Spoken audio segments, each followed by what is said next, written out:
മക്കളെ, ഞാൻ നിങ്ങൾക്ക് കേരളത്തിൻ്റെ യഥാർത്ഥ സ്റ്റോറി എന്താണ് എന്നുള്ളത് കാണിച്ചു തരട്ടെ.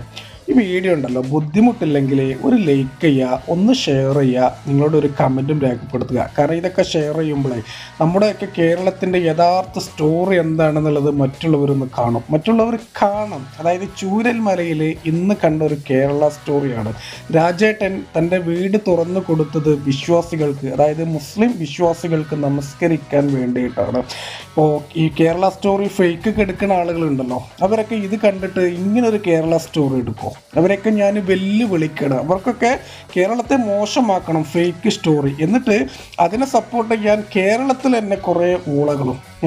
കേരളത്തിൻ്റെ ഏറ്റവും വലിയ ശത്രുക്കൾ പുറത്തുള്ള ആൾക്കാരൊന്നുമല്ല, അത് കേരളത്തിലുള്ള ഇവരെയൊക്കെ സപ്പോർട്ട് ചെയ്യണ, കേരളത്തിൽ ഇരുന്ന് കൊണ്ട്, അതായത് ഇരിക്കണ കൊമ്പ് മുറിക്കണ ആളുകളുണ്ടല്ലോ, അവർ നമ്മൾ സാധാരണ എന്താ വിളിക്കുക, മണ്ടന്മാർ എന്നാണ് വിളിക്കുന്നത്.